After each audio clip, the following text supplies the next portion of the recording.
Welcome, everybody, boys and girls, children of all ages. It's the boys from Bumps and Bruises podcast. We're back. I'm Marcos, aka at the Sunset Kid. To my upper right is Derek, and to my upper left is Shane, aka Drizzen13. We're back. Another wrestling week, another week in the books, and we're gonna try to recap. Basically, just talk shit about the wrestling week that was. We're going into this week where we ramp up into a mini pay per view, a mini PLE, which is Saturday night's main event. And we have the NXT Sunday night pay per view, which is a rarity. And I believe we also have the AEW pay per view. And is this going to be a head to head competition? Honestly, I don't know. It might be a Sunday afternoon for NXT, and it might be an evening pay per view for AEW. So if you're into wrestling, this is a pretty good weekend. And also, it starts off the pool season, guys. When you guys queuing it up this weekend, what's going on, fellas? I don't know what we're getting down to. We've been throwing around some things like we got a 4-day weekend, so we're trying to debate if we're actually going to go do something, if we're just going to lay around and be lazy. We don't know yet. This is the weekend where, at least when I was younger, I used to like. For those of you before, way back before tariffs, before anything, this is the weekend that told you how things are going to be for the summer when you travel, because the gas prices probably get at the highest that they're going to be all summer for this weekend, and then you kind of know what's what this weekend.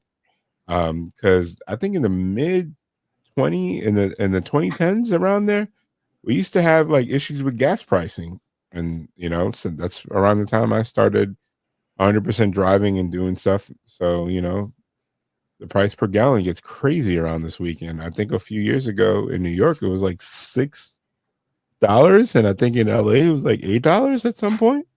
Wow. But that ain't gonna happen now because different economy, right? This is not like anything looming financially right now, right, guys? Oh, right? Nothing. Right? Right? That's a whole different podcast, though. For me, man, I'm probably just gonna be working. Okay. I ain't got nothing too special. Definitely gonna watch some wrestling. Always got to do that. But just work. I feel you, man. Like the timing of my hair, I'm at close to 4 weeks, and I wanted to extend it longer, but then I got some plans that I got roped into Saturday, so I might get them newly done Friday, so I could be fresh. I don't know why. I have no need to be fresh, but I want to. And as part of what I'm trying to become a thing is a new wrestling t-shirt new week. This one is my doppelganger, Jacob Fatu, which is, I think, is a perfect segue to him opening up Smackdown, right? Sounds great to me. Which the crowd went crazy. He came out, him, Jacob Fatu, the crowd was eating up his entrance. They absolutely loved the guy, just like I love him as a wrestler. And then we started to see something that's new. We started to see the comedic side, the more charismatic version of Solo. That if you guys were fans of Sefa Fatu before he was in the WWE, you understood. He wasn't always the stoic muscle, but like everybody in the Inouye family in the bloodline, like the actual bloodline, they're like their chart of like the family members, everybody's a performer. Everybody can like be funny. And we had the introduction of JC, which was called 4 days earlier Jeff Cobb, but I think it's JC Mateo now, which might be Jeff Cobb Mateo. They might have given him an extra last name. Who knows? Who knows? But so what do you think? What do you think about Jeff Cobb? You think he's going to be the generic personality? Because he literally was out there with a black t-shirt and some black jeans and some like fighting tape. And what do you guys think?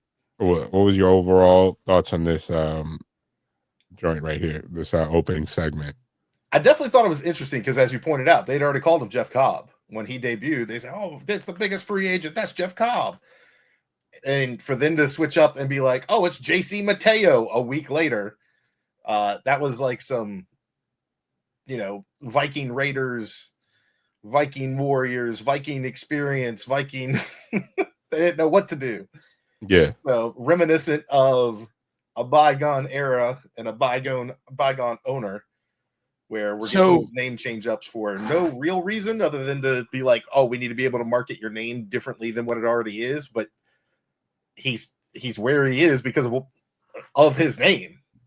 So funny thing is, Jeff Cobb actually tried out, and he was an amateur wrestler, and then he did the indies for like 4 or 5 years at that point. And the WWE said at the time, they were like, oh, you're too much of an indie wrestler. And he was like an Olympic amateur wrestler, like not Olympic, but he was like a college wrestler. And so that to me was funny as hell. What makes you think about that? That, after, like, normally when people get like, I guess, blown off by the WWE, they kind of like, you know what, I'm gonna make my path elsewhere. Did you guys have this in your bingo card for 2025? Jeff Cobb going to WWE? I could have sworn he was gonna go AEW. I'm not upset at all because I love him. He's dope. And if they take the handcuffs off him, and what I mean by that, like they let him just wrestle and not become like a side character, he could be as good as Jacob if they let it happen organically, kind of like Fatu. What are your thoughts on that, guys? And also, hold on, can we talk about the elephant in the room?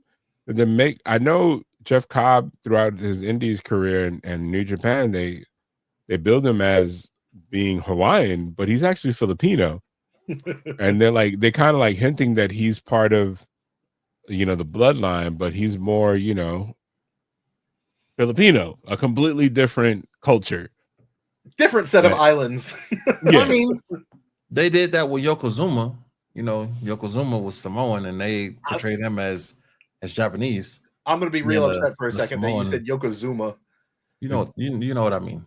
Yeah, we know you meant the late great Rodney, part of the Inouye the family, the bloodline. But Jeff Cobb, he's Filipino descent. His mom was born in Guam, and he did live in Hawaii. It's like, it's kind of like ambiguous. At least they're not going to be like, well, at least I don't know. You think they're going to be like, oh, he's part of the bloodline, he's part of the family members, and nobody. And it's like, wait a minute, why are you guys shoehorning this? Just the island boys that mess around with each other, like, they bang with each other, or they could just make them a random like guy that Solo knew from another time in his career, and it was like we need somebody watching our back while the the Gorillas of Destiny come back, which is the Tonga brothers. And it feels like they're going more that way. I don't think they're going to try and push them into the bloodline, which they haven't really talked about that with GOD either. So I think they're getting to the point that, oh, these are the people that the bloodline runs with. These are their people, but they're not family members, but they're like extended family. Like Sami Zayn. Yeah, like Sami Zayn. He's an official bloodline, though. He's an honorary Oos. Well, now, yes. Oos. It took a little time to get that title. But it's funny though, because that little the Steph's Places, if you've seen any of that with them on it, they were talking about how Sammy has been with them. Like Sammy's been with the Usos forever, and he was already an honorary Us, even though it didn't play out on TV. Yeah, they used to travel together. Yeah, he traveled with them the whole time, and that's when they were like, "Oh, we have an idea for this." And yeah, and it was Sammy pitched it as, "Hey, what if I became a part of this, and like kind of the way I'm already with you guys? What if I'm just with you guys?" And they were like, "Oh, that's great. Let's do that."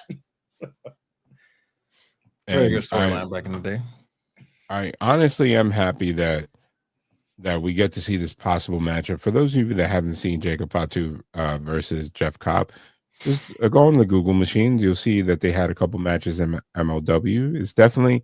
It's not your traditional big men slapping meat, but it's like just big powerhouses that are both super agile. Like it's not like choke slam, snake eyes, big boot, like, you know, not a lot of that. It's like both of them running the ring, you know, trying to do cross bodies against each other, like middle of the ring. You know, both of them can fly, and I hope that you know that they do their thing. They have the potential of being Sammy and a Kevin Owens, you know, here, where they're, you know, initially are start off loosely feuding, and then they could be a feud that the people come back to. Like, I actually like this matchup. Can I just say one thing? Like, I'm glad that he who shall not be named is gone, because we would have never got this. We Yeah. would have never got the Jacob, or Jacob the way that he is, with him damn near being a high flyer. I mean, he would have been Umaga. He would have been Umaga. Exactly. Because they would have somehow painted his face tribally. Yep. And they're like, oh, it's the new Umaga. Like, you know, like, I don't know if you, I'm dating myself here, but I remember in the late 90s, early 2000s, when they had what's it called? This guy's son. Oh my God, it's escaping. 3-minute warning. No. It wasn't 3-minute warning. It was Snuka. Jimmy Snuka's son, I believe. Oh yeah. They like literally, he's like Jimmy Snuka Jr. And it's like, what? Like they're like, we're just gonna throw his like, they used to do that a lot of times. A lot of times, if you were a descendant of somebody, of a character that they had, they would just literally slap Junior on the name. And I know it's mostly done in Mexican wrestling, but it's like, come on, man. Like, I think Ivan Koloff Jr., I forgot the name. He was a third generation wrestler. He was feuding with Legacy, and then he blew out his knee so badly on Monday Night Raw, and like that was the last that we heard of him. And his career was getting up there. Like, I want to say he was either Ivan Koloff's son, or like what's it, Ivan Putski. One it was like the Polish Power guy, his son, and then he like blew his knee out live TV, and that was the end of his career with WWE, at least. Is that where we jumped the gun on SmackDown and just segue directly into what happened on Monday? No, I mean, like, SmackDown had a lot of significant, like I keep forgetting that Alexa Bliss is a part of this roster. Like, she just automatically has a because she misses a few weeks, and then they bring her back, and then she like pushes. Yeah, and then they bring her back, and then they throw her right in the mix. I guess her and Charlotte Flair probably have a lot more fluid matches under their belt than Charlotte with anybody else. And I think they're just going to let them wrestle, because I think Alexa Bliss, didn't she qualify for the Money in the Bank for the women's? And then she had the backstage segment with Charlotte. Yep. So I think, and I love when WWE does that. When you get this multi-person match, like Money in the Bank or something like that, they start pairing people off to the point that you don't know what they're going to do. Like, you assume like, oh, Alexa and Charlotte are definitely going to feud, so they're not going to win. And then they throw a MacGuffin, and it's like Charlotte wins, and then Alexa starts feuding with somebody else. Like, you know what I mean? They keep you guessing. Yeah, because, you know, that topic. That's partially because creative hasn't always decided. Like, they're like, well, we could go this way, or we could put them over here. What do you guys think? And then, you know, day of, they end up switching it and being like, oh, no. Let's go ahead and have Charlotte win. So we need to get Alexa another feud, set it up during the match. Yeah.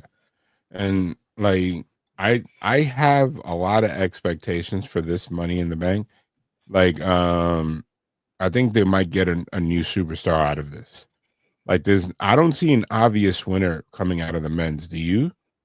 Or do you think it's going to be like Seth Rollins to rehash that? I'm always here for it to be somebody different. Like, one of my favorites, just Money in the Banks, was definitely like when Liv won. Okay. You know, I was in attendance, but like Liv winning, because she never got that shot before, you know, like a real shot. And, you know, it catapulted her into building the Liv that we have now. So I'm hoping we get some new faces. Yeah, it's going to be curious because we don't have a lot of detail for the men yet. I think Solo's the only one that's qualified so far for the men, right? Yeah. But I think Solo, if we get to a situation that somehow Jacob Fatu ends up in Money in the Bank, I could see him costing Solo the title shot, or him winning, which would make it interesting. Yeah, I can see Austin Theory did it. him winning, and instead of going after a world title, like have Jacob piss him off so much that he's like, you know what, I'm gonna come take that from you. Not again. I don't know. I don't think they're gonna do that, but I'm not opposed to it. I don't hate that idea. Like, if Solo wins and Solo goes, look, I don't want to wrestle John Cena right now. Like if Solo says, I'm not ready to take on Cena yet. I know I'm not there yet. People would be like, all right, should you have said that? I don't know. He's like, but you know who I am ready to take on? The man that used to say that he loved me. Where is that now? I can honestly see, I think if you give Jacob Fatu the Money in the Bank, and this is a sweeping assumption that he might be a part of the match. I don't think he is. I think what's going to actually happen is he's going to have JC accidentally cost him the match, or Solo cost him the match, to not put him in there, and then it's going to further cause dissension. Or he could lose his U.S. title belt before Money in the Bank, and then be added as an X factor into it. Like, you know what I mean? Like how they do, like, oh, this is the final qualifying match, and have him, like, you know, if they do a battle royal or something like that, just have him come beat somebody down that was supposed to be a participant, and then he takes their spot. So exactly what they did with Austin Theory that same year that Liv won. Austin Theory lost to Bobby Lashley, U.S. title. Yeah. And then got added to the men's Money in the Bank and then won. Yeah, I could see that happening. And then you could slow burn that title thing. And you can even make it so where Solo, like being who he is, it'd be like, oh, I'll carry the briefcase for you. And then he attempts to cash it on his behalf at the wrong time. And then, like, give you that tease where Jacob is like, wait a minute, what are you trying to do? Like, why are you trying to cash it right now? Like, when I will be at an obvious disadvantage. Like, you know what I mean? Like if The Rock or something, like you have John Cena, or like if Seth Rollins dethrones Jey Uso, like have Seth Rollins doing a promo, and then Fatu come out, talk his shit, and then all of a sudden Solo goes, you know what? We'll cash in on you right now, when like the entire faction that Seth Rollins is just like sitting there waiting. Yeah, and it's like, what are you doing? It's like, no, we're not doing that. Like, you know, like not make him feel like a chicken shit, but like be like, this is the dumbest idea that you had. And then kind of like have Solo be like, you know what? Let me take this from you, because you need somebody, quote unquote, that is the veteran that knows, even though they have the same experience under their belt. Like, that's something they could be interested in. And then you keep them away from the main event, and then you have somebody like a heel. I honestly think what I think is going to happen is Cody's going to come back and win, and then Cody's going to cash in at the end of the year on Cena. Whether it be like a Cena promo, like something to end the year that is Cena's final date on the calendar, where Cena's like, you know, maybe he wins the last Saturday night's main event, and he's gloating on Raw, and he's like, today's the last day. Today I walk out with this belt, and you guys will never see me again. And then all of a sudden, you know, you could do it two ways. Cody could come out, cut a promo calling him a coward, you know, beat his ass, and then all of a sudden cue the music for the Money in the Bank winner, or have somebody like Orton, like, oh, all right, you leaving with the belt, RKO, and then cue it up. Like, I think this year's Money in the Bank is going to be used as a vehicle to take away Cena's title. I do like what they've done with the Cody route. the Solo Jacob feud, though, having that actually progress to look like it's actually becoming something, to the point that Solo was like, say it the way you used to say it. Say that you love me. And Jacob just ripped it away from him. And like it was obviously about to go down before LA Knight's music hit. And so I like that they're pushing that. But then LA Knight's music hit, they all get ready and they're unified again immediately. But he ducks in through the crowd. And out of everybody, he's like, hey, JC, nice to meet you. And just starts beating on JC for no reason. Because he cost him the match. Think about it. Cost him his belt back. Like, out of all the dude that still has your belt, though, not just the random dude that attacked you. No, because he sees it as this was my opportunity to gain him back.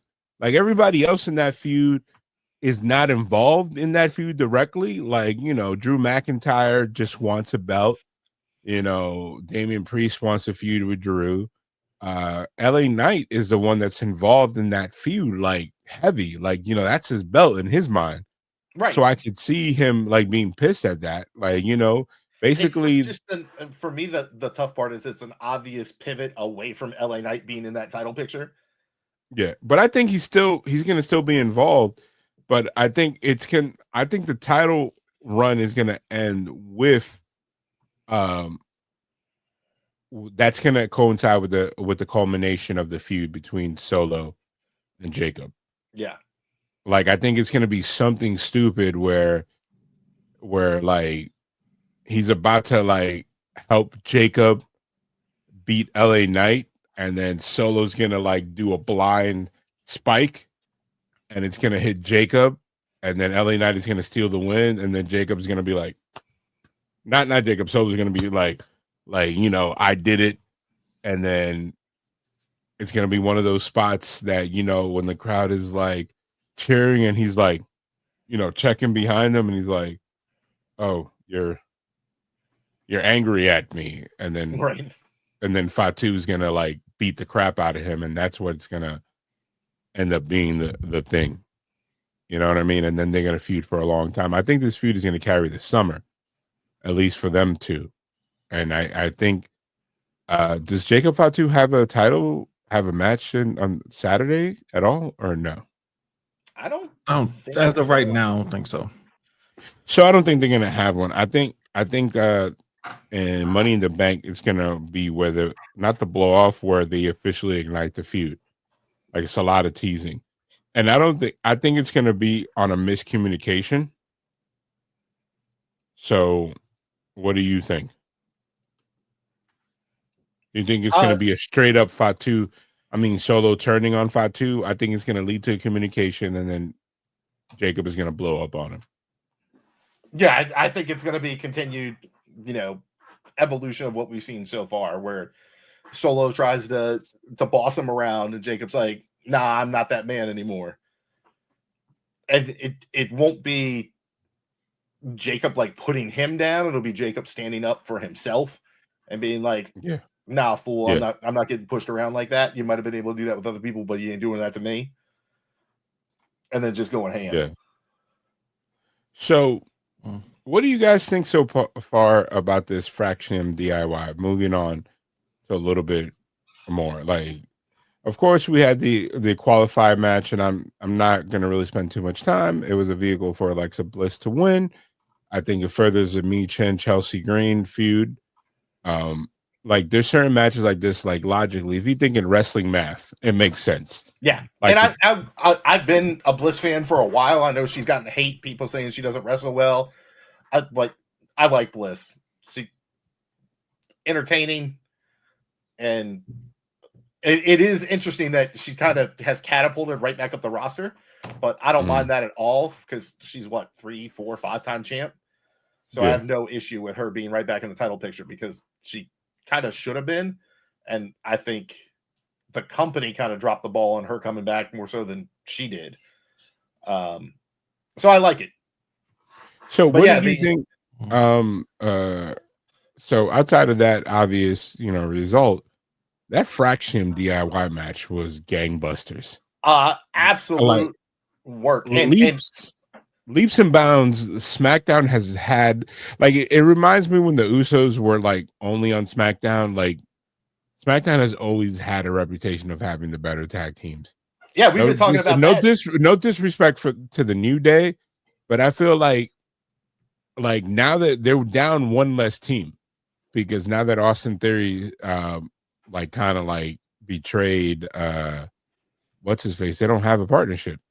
Like, well, they're still together ish.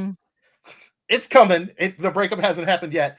But SmackDown, I mean, when it was the Usos New Day carrying everything, they were on both shows. They were going back and forth between both shows doing that. And a lot of the time they were on SmackDown together during their prolific runs. But, I mean, DIY, obviously, for what, damn near a decade now, they've been putting on great match after great match with a whole lot of people. Mm-hmm. But I got to give full credit. Like, I knew who Fraxian was in NXT. They had some great matches in NXT, but I think the matches, the 3-4 that they've put on so far since being called up, have been some of their best matches, because these are two guys I didn't give enough credit to at all. And I pay attention to NXT more so than I realized that I did. But these guys in NXT, I thought were a good young team. These guys now that they're with main roster talent are showing that, yeah, they have main roster talent. And I mean, like the Motor City Machine Guns versus them is gonna be gangbusters.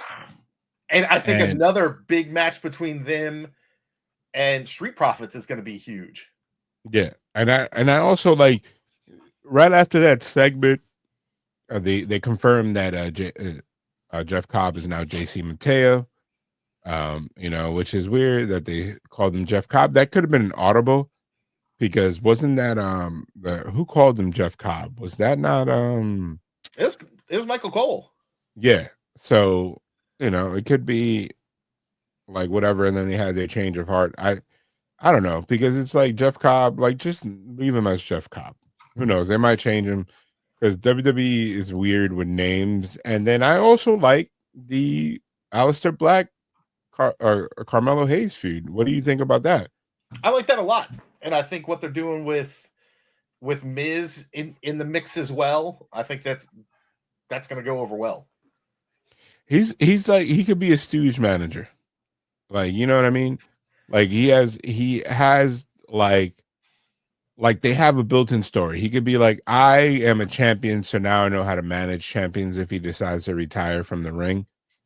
And this is kind of like an audition for that. Like if he has a young talent like Carmelo that could be brash and back it up, and him being, like the in-shape Paul Heyman, that could probably still get physically involved in matches. Whereas Paul Heyman, like, I still go back and watch the low blows that he gave. I felt like it took so much effort for this man to get on his knee and like uppercut people's balls repeatedly. It's like, Derek, that's why I think Derek had an extra long blink when you called him the young Paul Heyman. No, I said the in shape Paul Heyman. Like he could talk. I can see it though. It could happen. I get some time. It could definitely happen. I'm of the opinion that honestly Miz can do whatever they ask of him. Like he's shown time and time again that he can do it all. Which is crazy, because when he first came in, you were just like, who is this dude from the real world? That on that show, he was just like, oh, I'm gonna be a wrestler. And now he didn't catapult it to. And he was annoying as crap on Real World. Oh, for sure. But I was still like, man, I like this dude. He I told him straight up that he lived the dream that I had. Because we're the exact same age. He legit is a first ballot Hall of Famer. Absolutely. And he's going to go in by himself. I hope they don't talk about his random tag teams, because he deserves to go by himself. Yeah, he definitely should be in by himself. He should be inducted by either Maurice or Johnny Nitro Morrison. Yeah, I can see that. Or even Dolph. They're the Cleveland boys. Yeah. I was getting ready to say, you took the words out of my mouth there. And then, so the Solo Sikoa triple threat with Jimmy Uso. So two things to note here. It feels like they might be writing Jimmy Uso off. Like I felt like they don't have a direction for him, and I also feel that Ray Fenix. I don't think. I think the fact that they had to sub him in for WrestleMania, now the writers are kind of like, all right, he can lose and still be popular. There's a couple things that he doesn't have going for him that his brother has, which is his entrance is amazing, but his brother's music is a lot more memorable. Now that they add a famous person to it, and I think in the overall, I think Fenix is going to be good, but he's like, I don't understand why Jimmy couldn't take this loss. And one of the things that jumped out for me, which I said from the beginning when he had to be subbed in at Mania, that it was terrible for him. Having to eat that loss right off the bat meant that he was immediately going to be taking other losses, and that's exactly what we're seeing. But you mentioned his entrance. That strobe light on his entrance is a pain in the butt to watch. I do not like it. And I don't think I'm that old yet. I'm definitely getting up there. But that strobe light isn't done properly. There's something off with it, the way that they're pointing it or something, because you don't get the strobe light effect when he's walking. It's just like wannabe seizure inducing for those that suffer. Yeah. I don't know. I like it. I think he's gonna be fine. I think the internets are probably like, oh my god, they're murdering him. And it's like, if you think about it, the Lucha Brothers, once their novelty as a tag team wore off, they were buried. Now the WWE has not broken glass and hit that plan yet. So I think Ray Phoenix is waiting for a better story to come about. Because think about it, I think he's going to be better used in the AAA thing than he's being used now. And that's now, if they don't use him properly in the AAA thing, then I'll be concerned. But either way, again, you have that breaking, that, you know, in case of emergency, break glass, the Lucha Brothers. Yep. Which, and I really think him having to sub in for the injured Mysterio is what really threw that whole thing for a loop. And I honestly thought as soon as they had to do that, they were in a lose-lose situation. Yeah. Because if they... Like, I 100% believe that Rey Mysterio was supposed to be in this spot. Yeah, Rey Mysterio was supposed to eat that loss and keep the momentum with El Grande Americano. And no, not even that. I'm talking about this SmackDown loss. That sounds like the perfect spot for Rey Mysterio. For the Money in the Bank? Logically, it absolutely makes sense. But, I mean, at the time, Rey was still on Raw before the injury. Mm-hmm. But I don't know. He would have fit in perfectly there. He would have fit in perfectly as, a Money in the Bank participant if he got a W. Yeah. So it all depends on what they want to do. Obviously, Ray can do it all. There's absolutely no question with that there. And then also the pin was, what happened?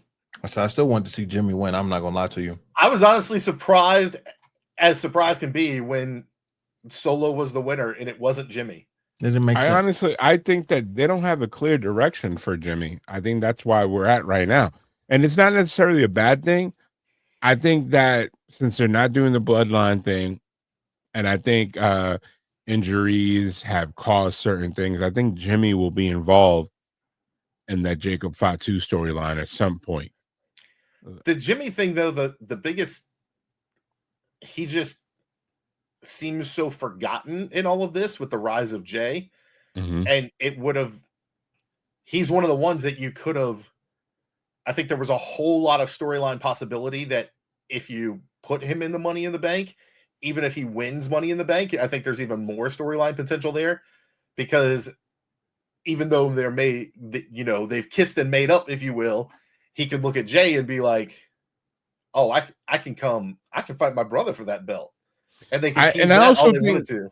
I also think that I think Jey Uso might defend it against his brother. I think at a certain point before his title reign is over, I think that might be something that they do. Which I think Money in the Bank would have been a good spot for that. And if you don't want to take the belt off Jay yet, that's a great way to give him another title defense and give them a chance to make up for that Philly Mania match that was... And it was horrendous. Everyone knows it. They know it. But to defend them, they got cut from like 15 minutes to 7 minutes as they were in Gorilla. So, what was your thought of number one, JC Mateo fighting in street clothes, and him immediately beating LA Knight?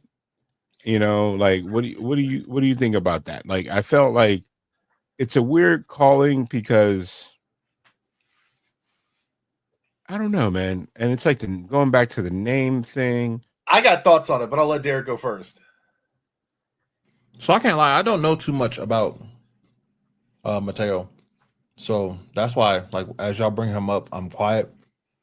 He's really good. Like, so he was the original Island Boy monster. Okay. Like, you know what I mean? Like, he did the standing moonsaults and everything. He was the, like, you know, but the thing with him is the character that he is right now, where they're not letting him really talk. That's how he was in his indie career in AEW. He was the silent guy. Okay. You know what I mean? That's kind of why they didn't give him the Will Ospreay spot when Will Ospreay left his faction in New Japan. Mhm. Like, they were part of I forgot what the name of it was. It was like the embassy or no, like something like that. Yeah. It was the tag team partners, the guy that's now feuded with Ospreay. And it was Ospreay and it was Jeff Cobb. Yeah, like not Kingdom. What the? That was their faction, and Jeff Cobb was kind of like, for lack of a better example, he was what the built dude from AEW is. What's his name? Oh my god, his name is on that. He used to be with Taz, and he keeps turning, and then he's face, and now he's helping out Samoa Joe's group. Hobbs. He's like the Samoan Hobbs, except he's a way better wrestler. Like, he's a different Hobb.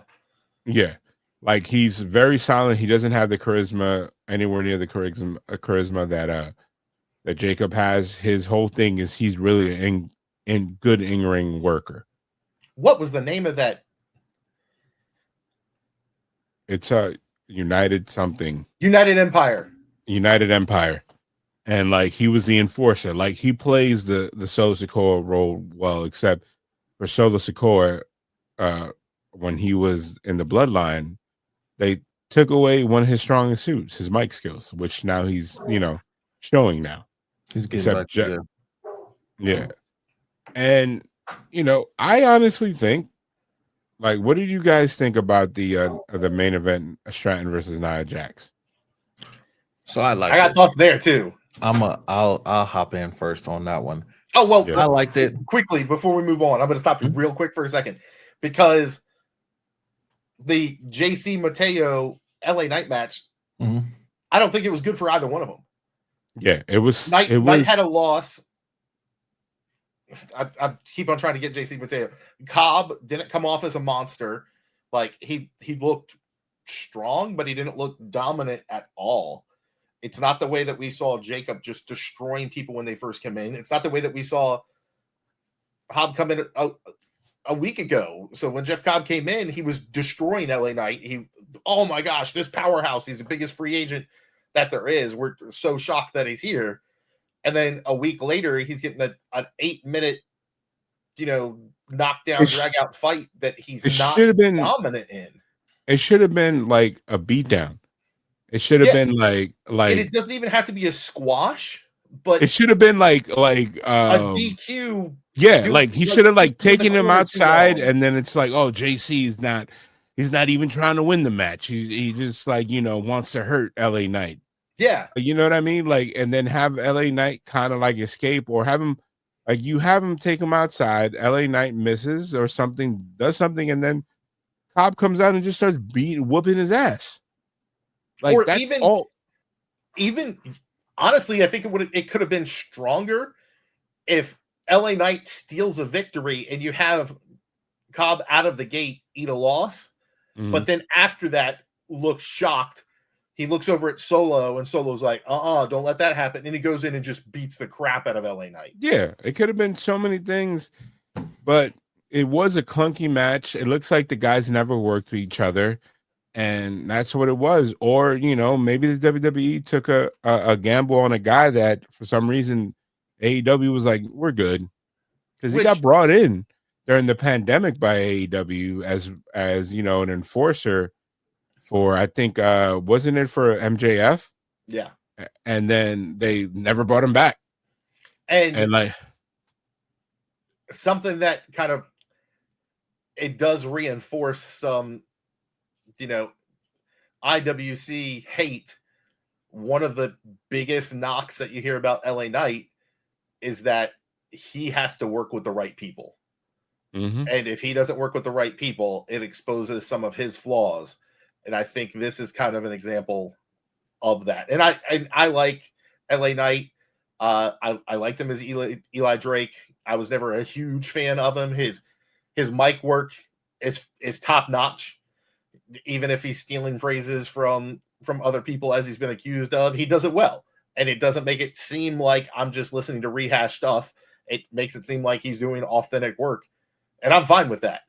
And everybody doesn't have to be, the top guy in every single field. But he's strong enough in the ring to be a main roster guy. He's strong enough on the mic to be one of probably top 5 guys in the company, top 10 guys in the company.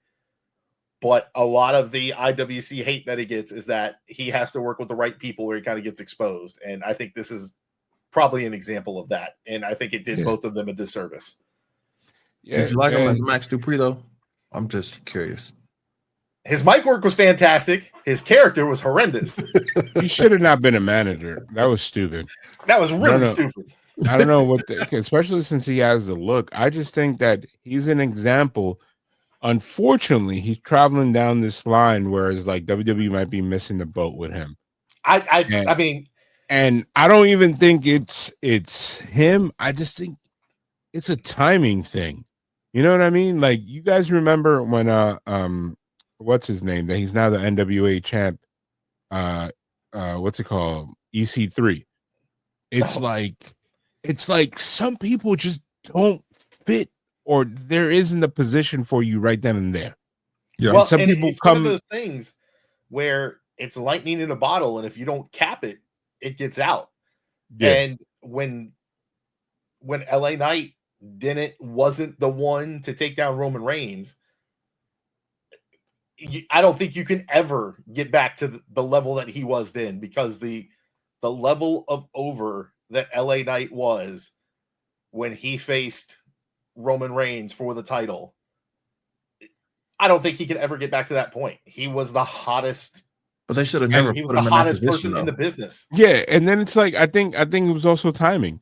Like I think at a certain point WWE realized that they booked himself into a corner. Like you got to make the Roman Reigns loss be a major thing. It has to be a WrestleMania moment. Yeah. And it's like, like 1 or 2 years in, I get it. It could be anywhere, but then you're like 4 years deep. You're like, okay, this got to be meaningful. And then during that time, there was no other spot for LA Knight. And then all of a sudden, people started leapfrogging him. Jacob Fatu leapfrogged him. Braun Breaker leapfrogged him. Like, you know what I mean? Like, Braun Breaker got the singles title win and then leapfrogged, and now he's in a better position than he was when he was the IC title guy. Which, like, and that just, it reinforces that them not, and it didn't have to be Reigns, but him losing to Reigns definitely kind of punctuated. But if he didn't get an immediate shift to a strong title run, which he didn't, that heat just dried up. Yeah, and then it's like so incredibly over that, I mean, everybody, and even the internet wrestling community was behind giving it to him. Like, I honestly think that, I don't want to say his momentum is done. I am fine with him not being crowned. Like, unless you move Jacob over and start putting him in the main event roster or have him focus on something else, I think Jacob being the U.S. champ is the best for business right now. I think giving it to LA Knight will be a step back. To anybody that's involved in that title picture right now, LA Knight will be a step back. It'll be one of those head scratchers, like when you had Nakamura win the belt randomly. Right. And I think the Nakamura thing was another example as to WWE was like, yo, we're trying to try anything to get this guy over.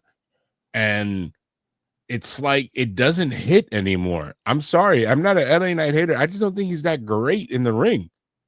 I think he's past a certain age for him to be the guy that they're treating him like. They're treating him like he's the future. Is that he's older than everybody he stepped in the ring with. He's old as hell. Yeah. like you know what I mean? Like he should honestly, he should be involved. He should be the one getting the title shot against Cena tomorrow. I mean, this weekend. Not R-Truth getting a, like, you know what I mean? It should be LA Knight involved in that, because at least you'll make them like, okay, this is kind of believable. Well, and there's so many comparisons between him and Cena and him and The Rock. Giving him that kind of gives that nod to, internet wrestling community, we heard you all talk about this. So, and then Cena is a person that is this heel turn is still great without the belt.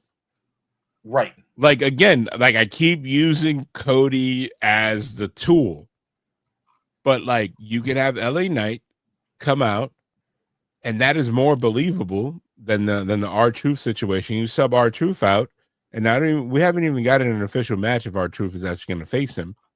You have LA Knight challenge John Cena, taking him lightly, kind of doing his heel shtick, like, like I'm gonna put him in the STFU, and he's like, signaling like about that time, guys, and then Cody music hit as a distraction.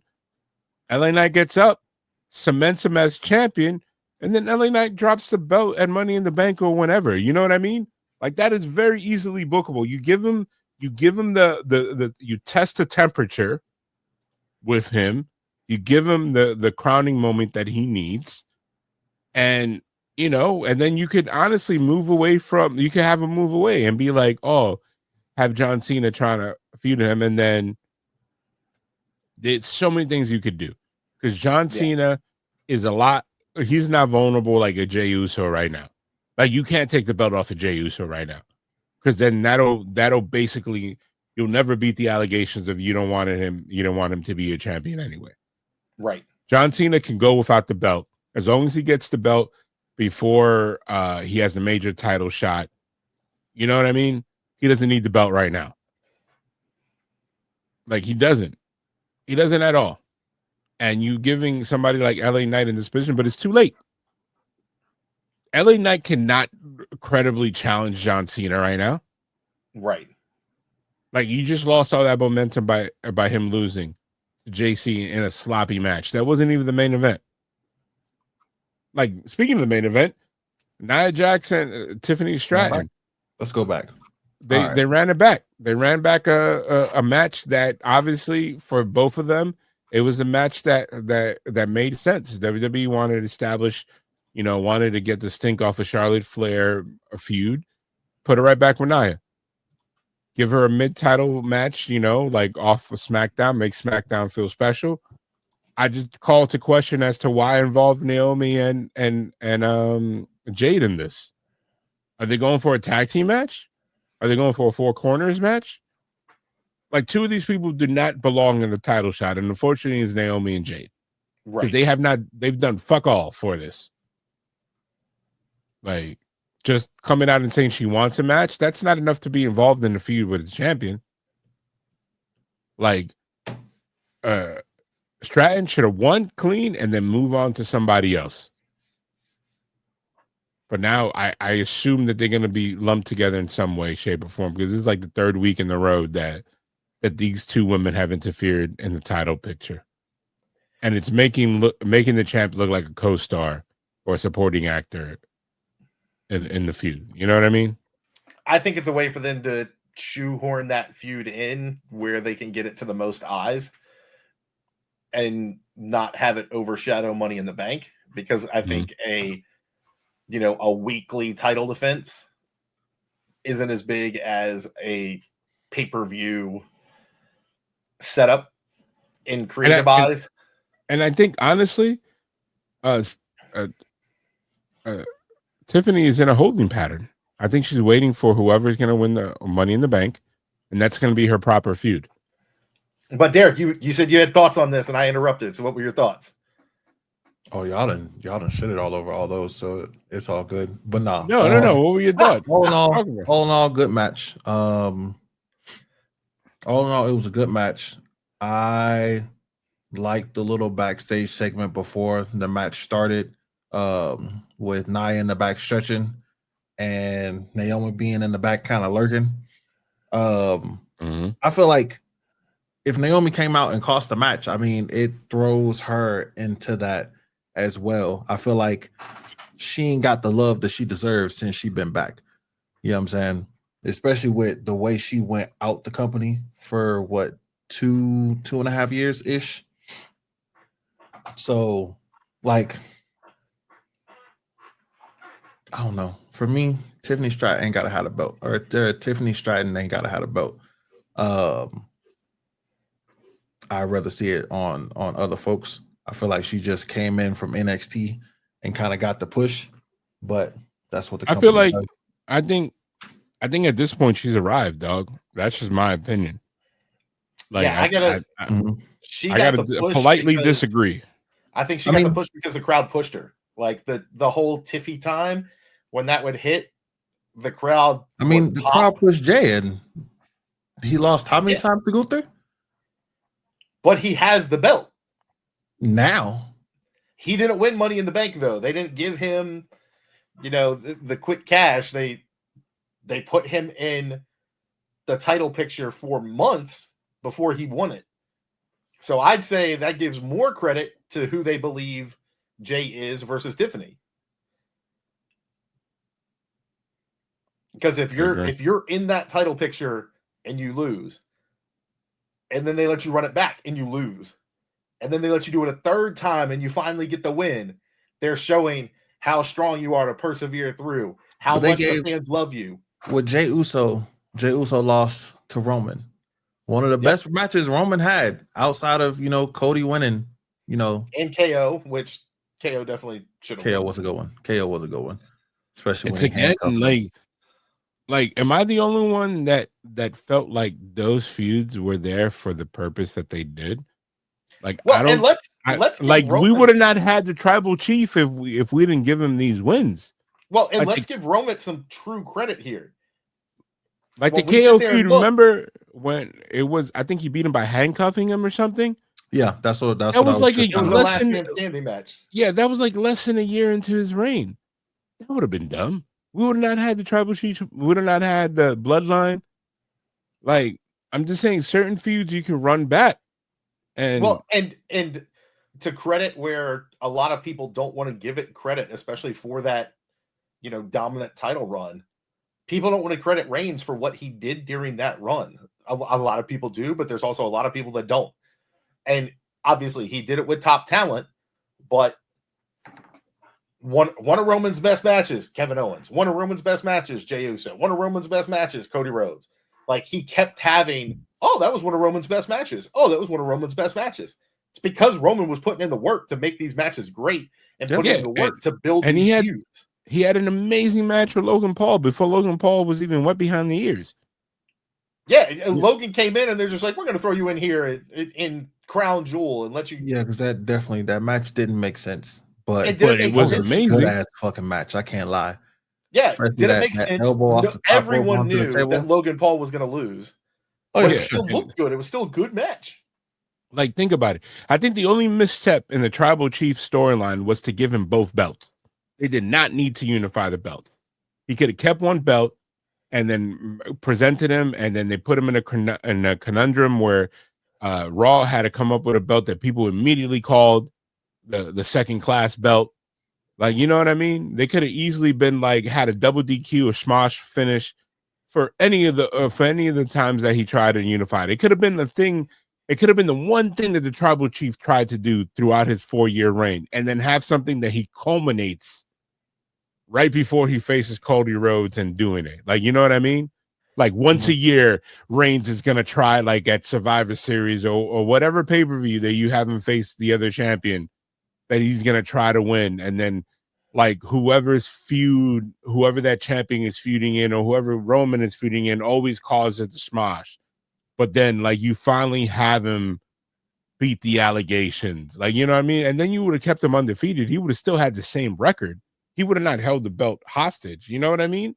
Real talk, Like, though, when Bloodline came in with their entrances and they had all the belts and he was holding both titles, that shit was golden. it was, but it's like, it wasn't needed. He could have just been like, this is, like, you could have had him cut, this is the belt. I don't give a rat's ass about the Universal belt. This is the legacy that my family's had. The belt that Yokozuna had. You know what I mean? And Right. and then he could have still had the Universal title. The Universal title was just absorbed. That's all it was. The Universal title was the first title he had. That was the title. He went No. for the WWE title. That's what Brock had. Oh, well, they could have flopped. They could have flip-flopped. He's like, But- it could have switched. But to give credit, I think the Nia Tiffany match was probably the best match either one of them have had to date. Yeah. And it was kind of sloppy, but it was still really good. Like, It I didn't was like that. really I good. didn't like that Nia powerbomb. It looked like she gently placed Tiffy on the mat. Nia Instead of does just that. Now slamming. and then. We saw the way she swung a chair. Yeah, Every it's now and like, then, Nia's trying to beat these allegations of hurting people by being the softest lady on the market. yeah.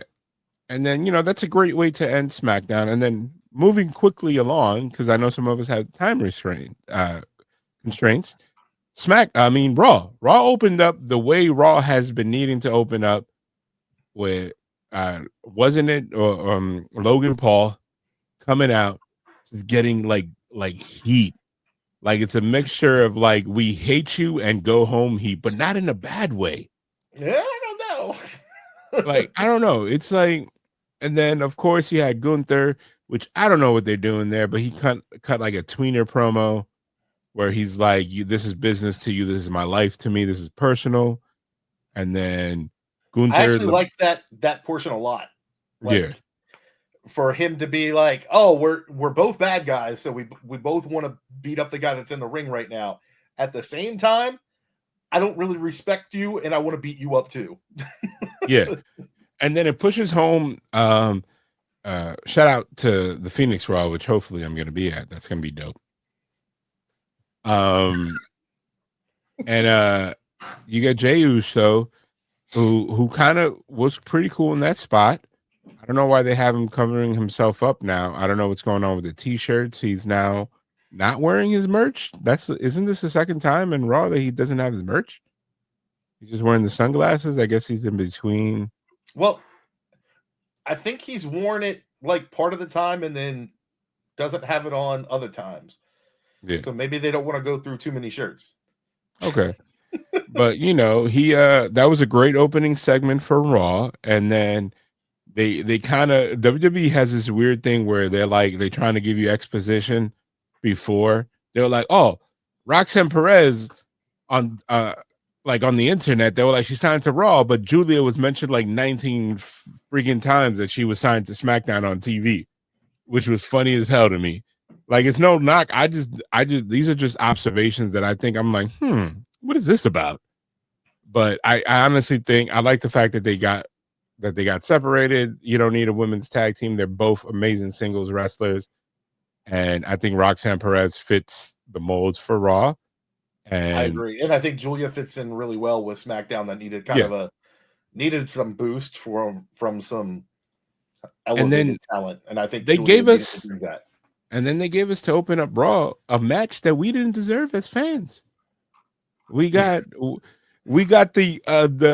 player one Cero Miedo connection, matching tights and all. I don't know if that was deliberate, but it was amazing. They look like more of a tag team than the tag team that they faced. Absolutely. And I like what happened. I like the Grande Americana, which I think is all setting up again for the AAA pay-per-view.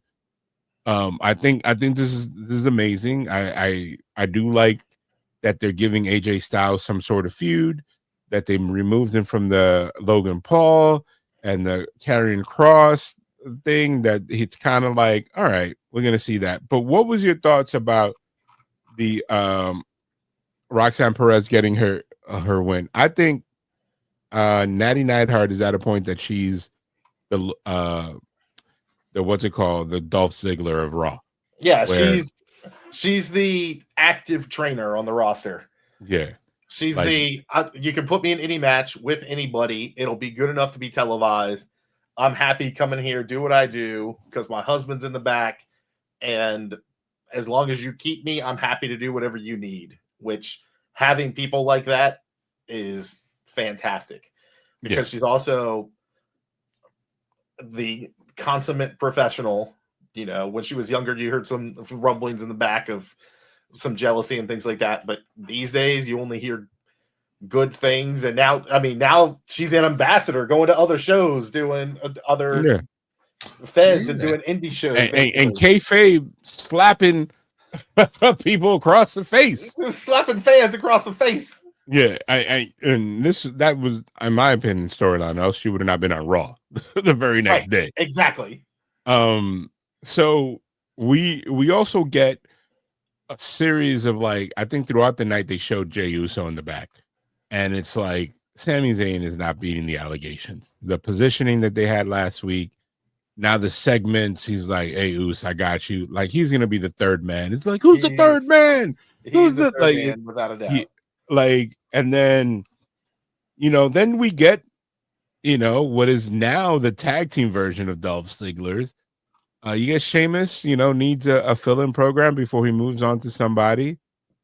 It's versus, Austin Theory, like that whole situation there, and it kind of furthers, like, what's at this point is bloodline levels of dragging the story out of their breakup.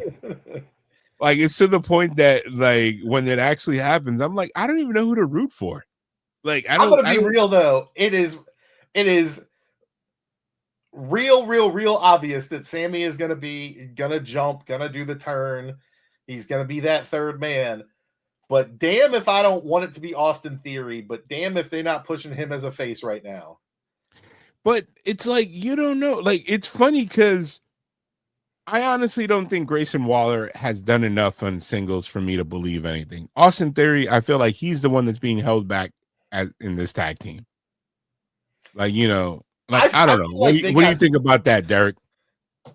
I'm not an Austin Theory fan, bro. I honestly like Grayson Waller better. Really? But, Grayson Waller, yeah. I remember 5 matches off the top of my head. Listen, I don't remember him winning anything in NXT, and I don't remember him ever having singles run in the main roster. I didn't say he was better. I just said I like him better. I didn't say he was a better wrestler than Theory. Just Theory's just not my cup of tea. As far as I think the punishment train for Theory is over.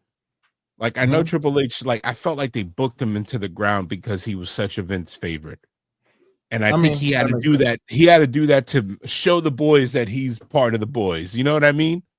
Mm-hmm. Like it was making Austin Theory so uncomfortable himself on TV when he was quote unquote Vince McMahon pick. But I also believe that it was a Vince McMahon thing to push him to the moon. Oh, that's well documented at this point. Yeah, and it's like, and I will say, it doesn't feel like A-Town Down Under ever got a real chance. They got reduced to a comedy act within the first month and a half that they were put together. Because they started doing the Waller, they just come in. Things. They come in just to be foils for anybody that's coming in, anybody that's coming back, anybody that they need a segment on the pay-per-view and they need 2 guys to get beat down. They're the guys you call. They're tag team enhancement talent. Yeah. And it's like, it sucks because you thought that about Pretty Deadly, but Pretty Deadly now is on a course to being a respectable tag team again. Because they went to SmackDown. Yeah. And then the only head scratching a segment on Raw was a Tyrese Halliburton. I'm a Nick fan, and it's like, and like, I'm not even a hater of this because I actually like Tyrese Halliburton. I hate him as a Nick fan, but I respect him as a ball player. It's like, why did they add him to the game? Could they not get Brunson to sign a deal? So they've done a lot more. I mean, Halliburton has been around for a while, and Brunson was there for that one. Yeah. Brunson seemed like a one-off. They were, But they brought his shirt back, which I immediately ordered. Oh, I hadn't even seen it. Yeah, they dropped it on Twitter. They were like, they're back. It coincided around the time that they said. I gotta look it up. Oh, that is an ugly shirt. I don't care. It's a WWE shirt. It's a cross brand of two things that I love. And we get, again, another backstage segment. I feel like Seth Rollins, they're trying to make him into like the tribal chief. A lot of backstage segment. And I think they're doing a good job to further the storyline. But it's like at a certain point, you got to stop with these backstage segments. It's like they're giving Jey Uso a lot of work. Like this man has to react in real time to a lot of things.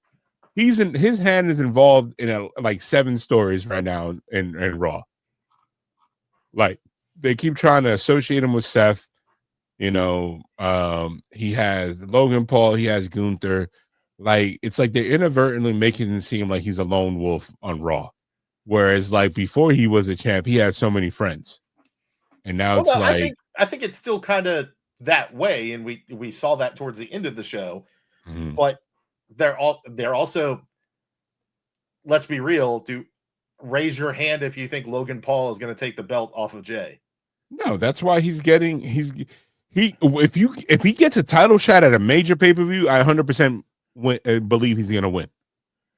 But one of these, these knockoff, these off-brand mini PLEs, that's when I'm like, okay, that's not going to happen. Like, you know what I mean? If this was the Tampa weekend, just a middle finger AEW.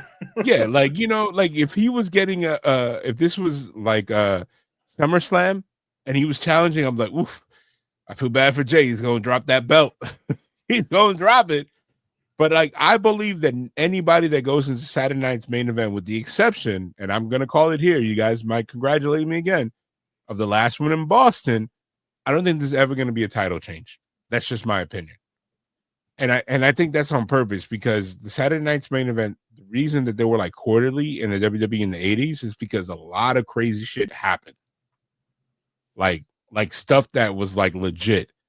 But NBC has not had a major title change or relevant moment since Hogan got RKO'd on a car for when Randy Orton for some reason wanted to like rizz up Brooke Hogan like that one time.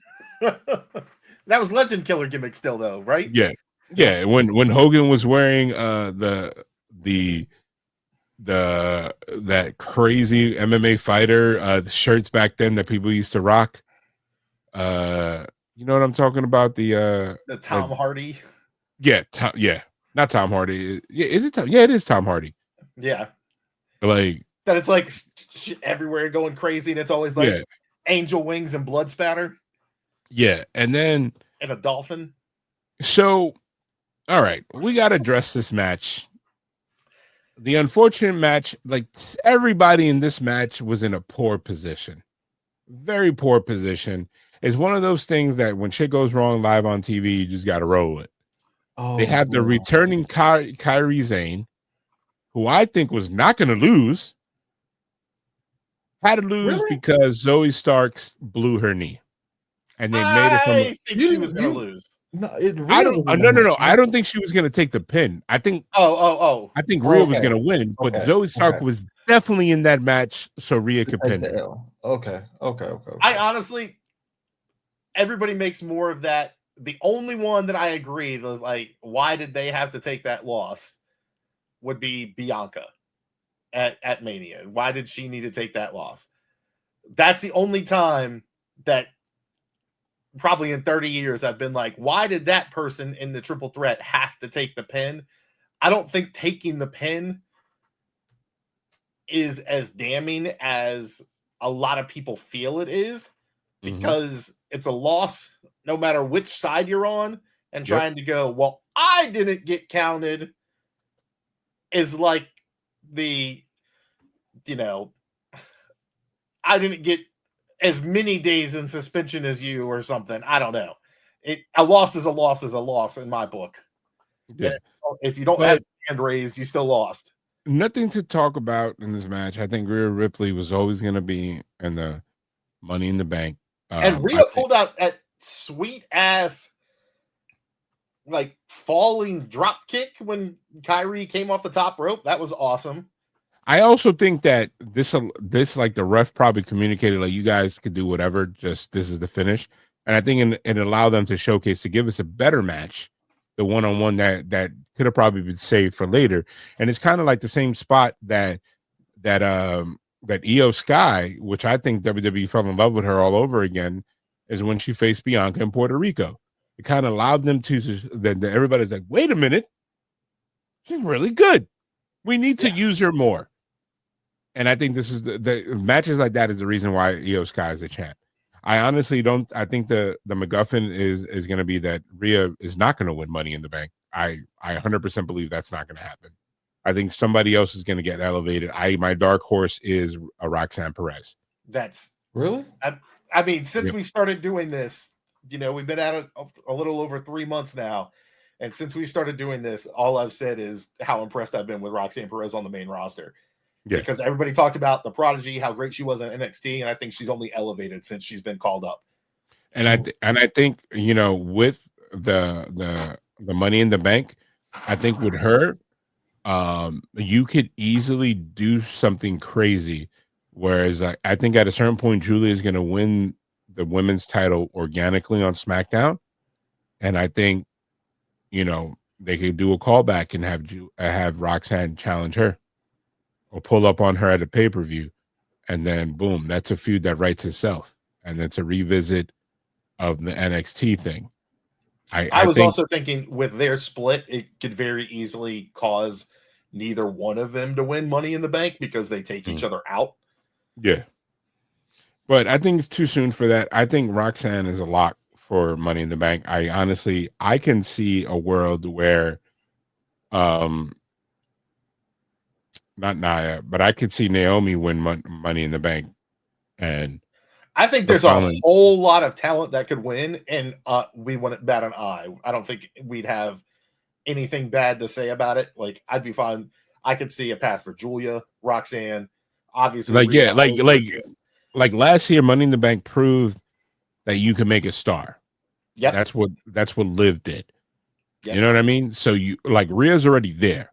Rhea could just literally open up the show. It doesn't matter if she hasn't been there for 8 months. You can be like, I challenge you, and everybody be like, there it is. That's our next pay-per-view's main event. Yeah. I mean, that's where she's at. She's not Intermania, so yeah. Yeah, like she hasn't fallen off. She doesn't have to beat any allegations like Becky. Like, I think Becky's in the I gotta establish myself in pecking order feud. You know what I mean? Which huge shout out to Roxanne Perez and to WWE just in general for having Roxanne go over Becky like that. Yeah. Honestly, I didn't think Becky was gonna, or I didn't think Roxanne was gonna win because I figured they were just gonna push Becky. But I enjoy seeing Roxanne get that push. And then the crazy thing, in my opinion, is she's doing what the Timberwolves are doing. Right. Like, Roxanne, little by little, is taking out all your favorites.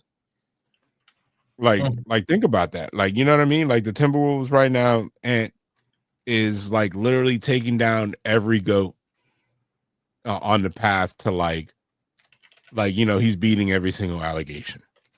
You know what I mean? I think the Pacers are doing that too, aren't they? No, I mean, the Knicks is the biggest thing.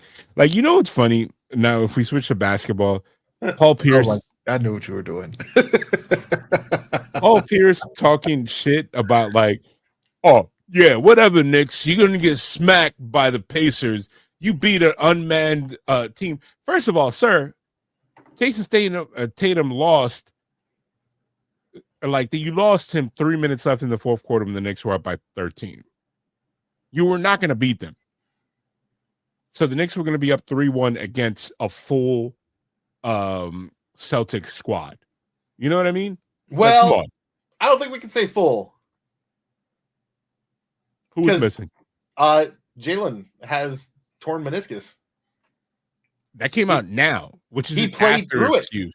Okay, how come they didn't say that at all during the game?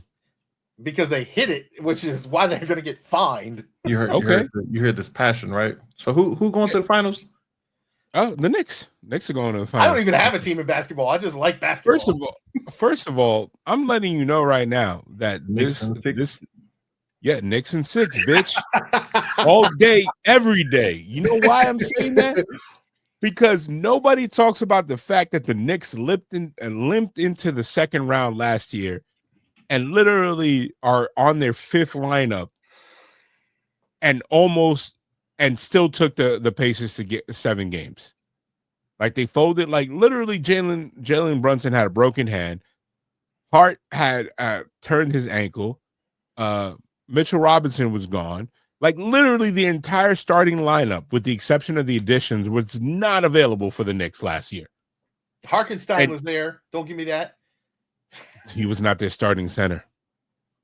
Yes, Mitchell Robinson was. No, Mitchell Robinson was. The only reason Harkenstein got more minutes is because Mitchell Robinson got hurt.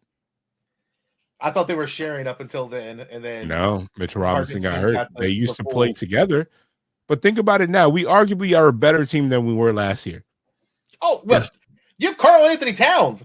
Yeah, and they're talking about like the Pacers have not changed. They did not pick up anybody. You know what changed about the Pacers? What? One, Tyrese Halliburton got added to the WWE 2K5 roster. Two weeks before the playoffs started, that poll got released that said that the most overrated player in the NBA was Tyrese Halliburton. And Tyrese Halliburton wrote that shit 100 times on his locker wall and said, I am not the most overrated player in basketball. I am. And he is carrying that thing on his shoulder. Like, am I the only one that remembers that when the Knicks came into the playoffs this season, everybody's like, oh, they'll be lucky to get through Detroit.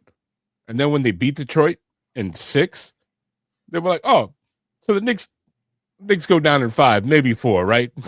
The Boston Celtics they're the greatest team in the world. Boston Celtics got their asses handed to them the first 2 games. The Knicks stole their heart.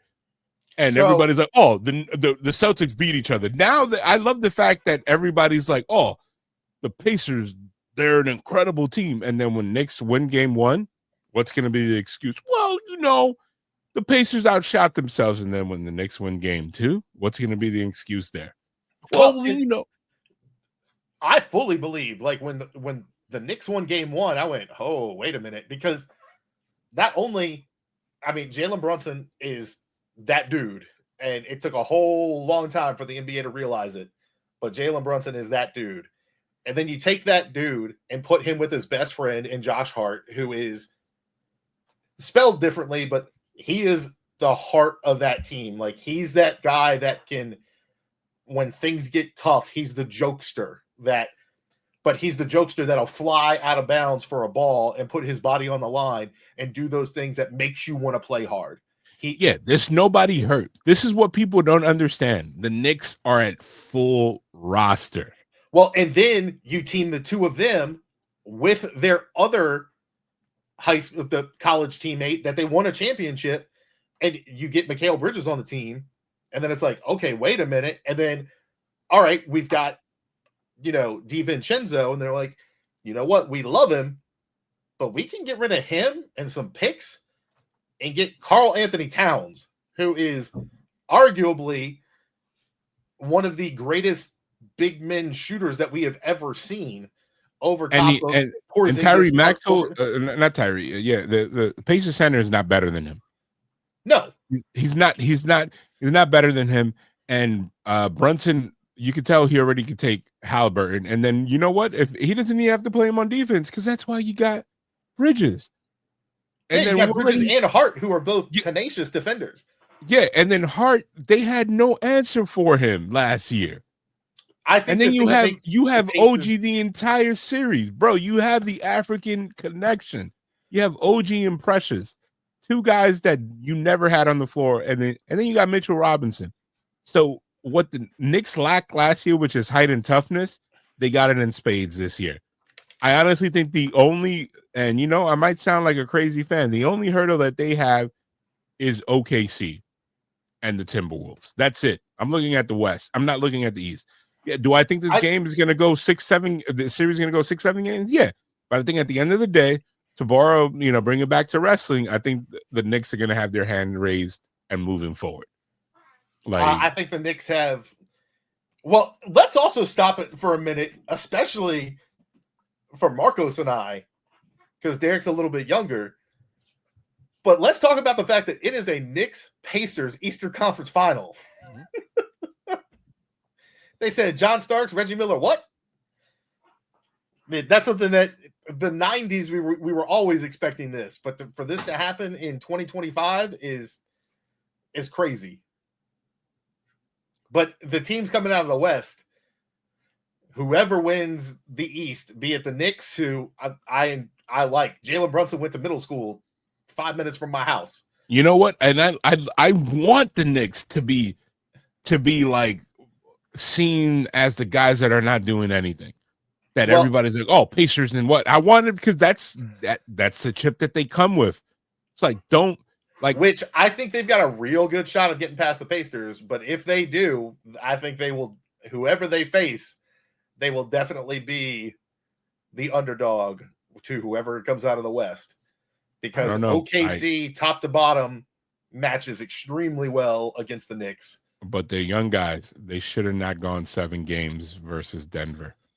I agree. But Denver, I mean, has arguably a top 5 player of all time on that team with 2 perennial all-stars beside him. Yeah, and the Knicks have two perennial all-stars in Bridges and Cat, and they have the deadliest player in the NBA right now, which is Brunson. He's the most clutch player right now.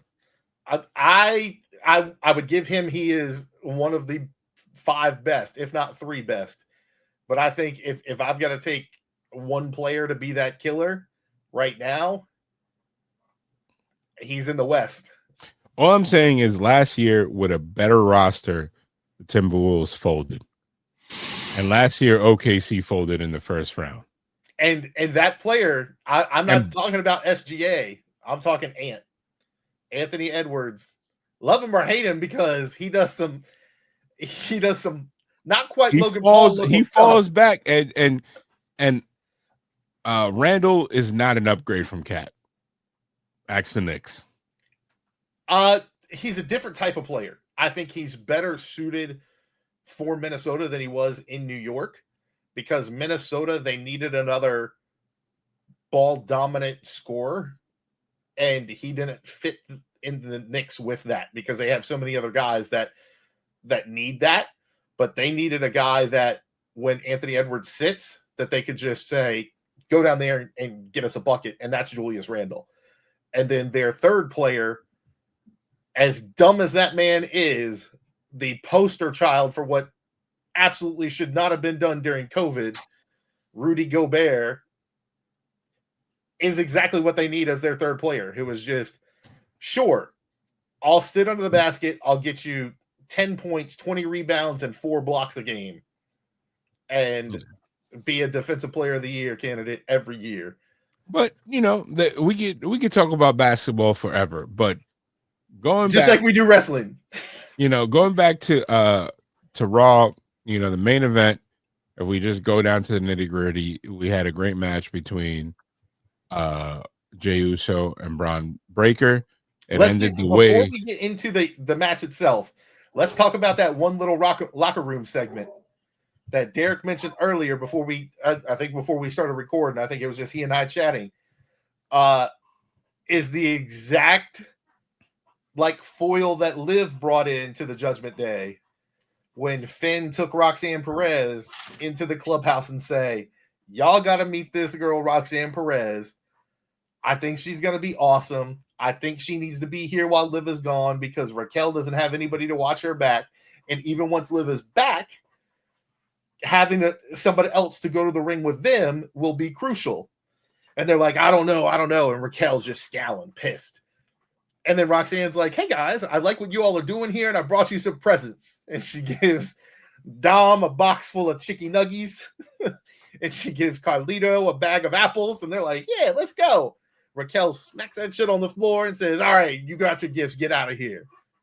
I like it. This is exactly what Liv was doing before, and I don't know. I want to see a face Finn, and I think this might be how we get there, even though everything he's doing is still heel. I think. Plus, I like Mark and Perez. I think it's pretty cool. I'm gonna like it. So, any thoughts on the main event? I'll let you guys finish this out. Any thoughts on the main event? Derek, you the freshest. What you think? I mean, it was a good main event. No lie. That's not good. Right? Because the match itself. I get tired of seeing the back. I'm tired of seeing folks face the same people every week, every other week.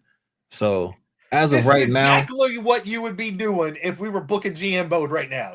The fans still like it. I'm gonna run it. I gotta get this money. Actually, and that's what the WWE is saying. They're like, I gotta get this bread real quick. Shirts are selling now. Braun shirts are selling now. Jay is still selling. I mean, this is true.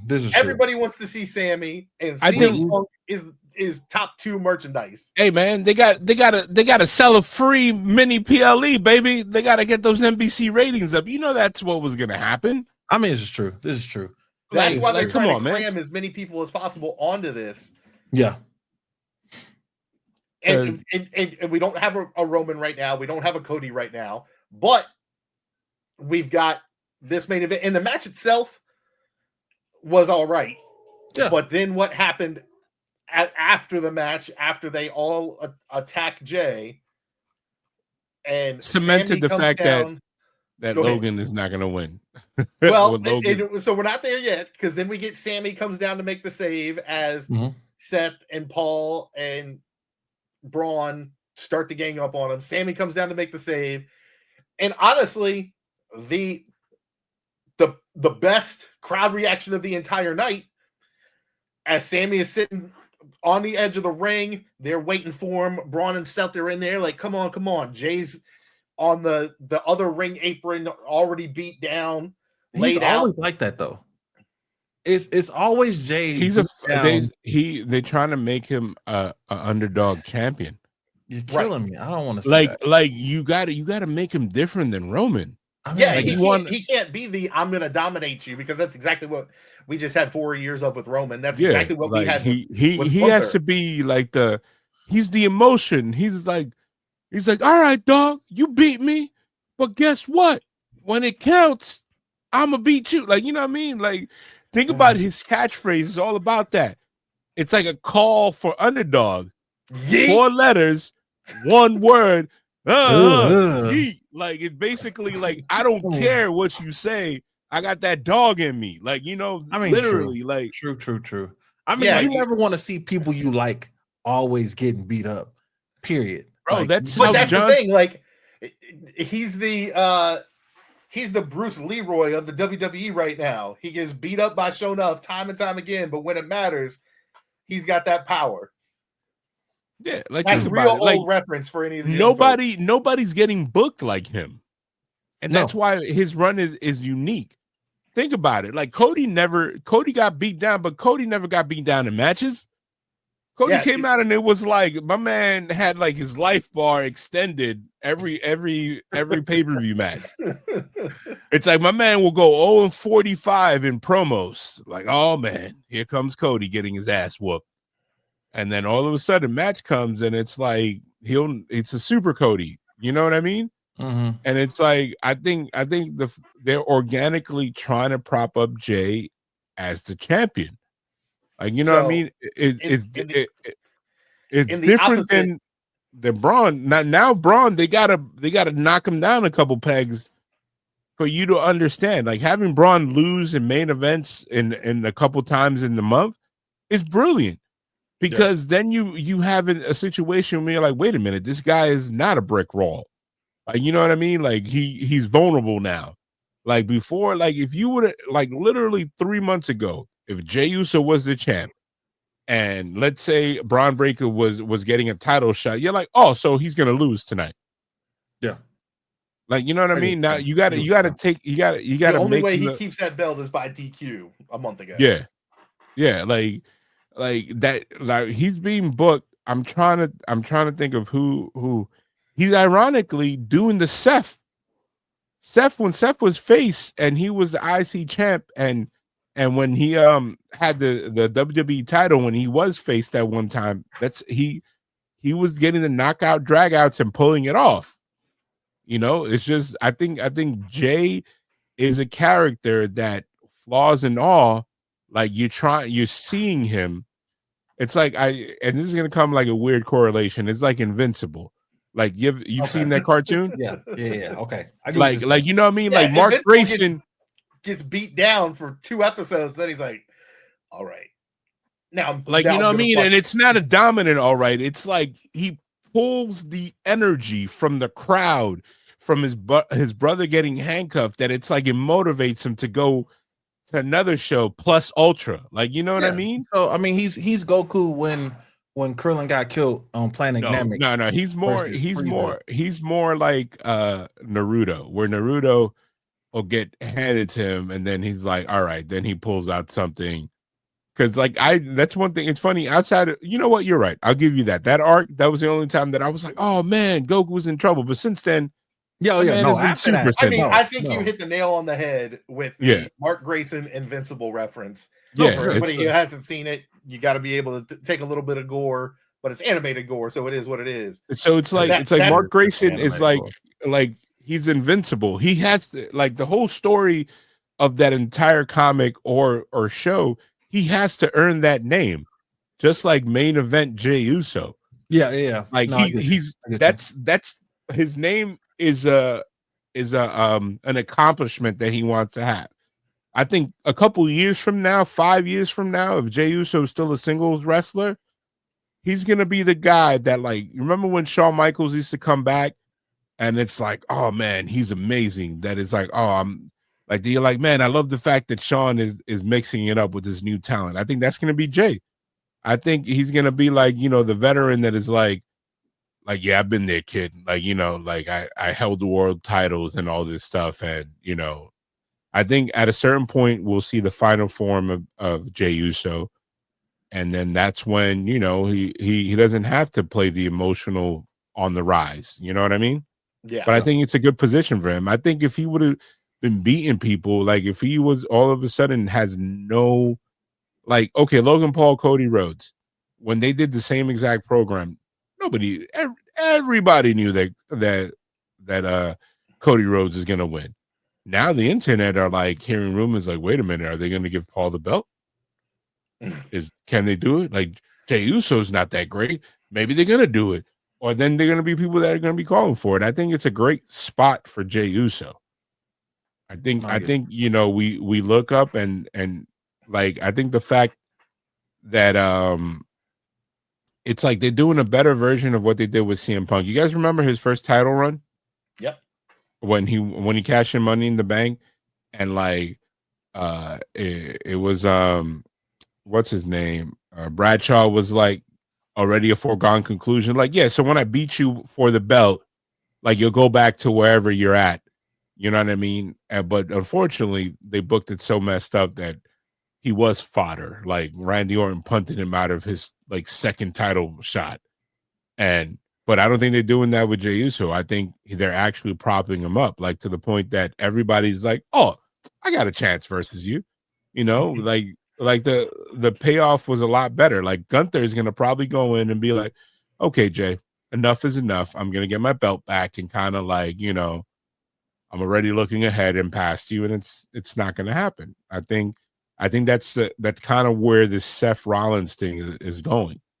I think Seth is gonna get a proper match, and he's gonna be like, yeah, no interference, cage match or something like that, and he's gonna be like, yeah. So at the end of the night, when I'm the champ, and then if he doesn't and Seth loses clean, it could be like, wait, what happened here? You know what I mean? Like they're giving him, he has a puncher's chance. He's like the Rocky of the WWE right now. Yeah, no, I get you. Like, you know, he's, to Derek's dismay, we got Jay laying there on one side of the ring. We got Sammy facing off against Seth and Braun in the middle of the ring. Weren't they chanting? And then the crowd starts chanting. Mm-hmm. the CM Punk chant, and it gets the loudest the crowd has been all night. The music hits. They start singing every word as Punk beelines it with intensity. I think he looked great coming to the ring. Hops up on the apron. The music cuts, but the crowd keeps going. Continues to sing until he hits in the ring. They both come into the ring together, and it organically, completely by accident, I think, timed perfectly that right as like the song kind of crescendoed and started to go to that next thing, they started the punches, and then the crowd just went to yeah, and it trailed out so perfectly. It was very cinematic. That is very enjoyable. And think about it. Now that you mentioned Punk, Jey Uso is having a better summer of Punk than Punk did. Yeah. Yeah. Because it's And literally beat a copy and fight paste. Yeah, like you know what I mean? Like it's being copy and paste their run. Except you know, Jey Uso does not have to deal with Triple H in the back coming out and Kevin Nash and like all these other weird old fogies having to like he's facing young talent. And So like we got Sammy and CM. They make the save. Jay finally stands up. The crowd's happy. Jay turns around and gets dropped again by Logan Paul. And that's how we fade to black with Logan Paul, arms up, laughing at a down Jimmy in the ring. And that's how we get ready for Saturday. And I think that cements the point that Paul is losing. Number one, the Saturday night main event. And number two, every time the heel has the upper hand, you know what happens? I feel like whenever the person, like whoever has the upper hand going into it, always ends up losing. Yeah, like they didn't have. It's like a 3-1 pitch at the bottom of the ninth inning in any playoff game in Major League Baseball. Like that's the perfect. It's like it's almost written. That's the perfect point where the pitcher, who's had an amazing game all game, is going to slip up once. Game over, and nobody's going to. I guess we kind of have almost a full card. So we've got Jay versus Logan. I think it's a full card because you can't shoehorn anything right now. I think there will be one. I think they'll shoehorn in one more. So we've got Cena. We've got Jay, Logan Paul. Cena's already there. Who's he facing? R-Truth. R-Truth. So they made that official? Yeah. That's been official. For the belt. For the belt. For the belt. Yes. Like I know if it goes on in the main event, if that is the show closer, it has to be. If that's the show closer, we might get what we want. If it happens, and not only does he finally get the championship in the WWE, but solidifies the fact, who cares about 17 WWE world title runs when he is a WWE world champion, along with the most championships in the history of the WWE. Thank you, 24/7 title. Yeah. He can erase the record books. I would love to see it.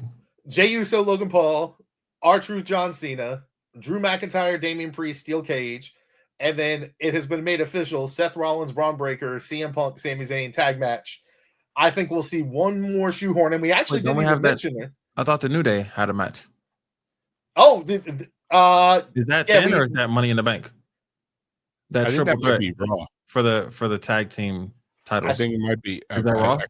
I think Raw has had a tradition of booking their main events a couple weeks prior. Okay, just like they're doing the Gunther, you know. Okay, so I guess it's one of those 2 nights. It might be Raw because they need something for Raw. Yeah. So I think that is gonna be Raw. Okay, which I'm fine because remember, like in Raiders, Saturday night's main event. It's on free TV and it's a 2-hour slot. They're not going to have they're not going to have an overage.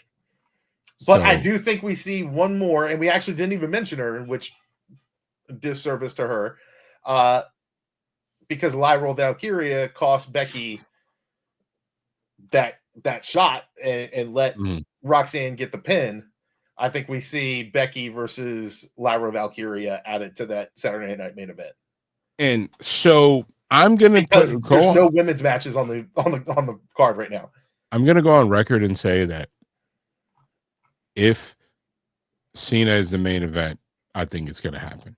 I think it's gonna happen. I have to all agree. in agreement. And like I think, but if he Maybe opens it's up, wishful thinking.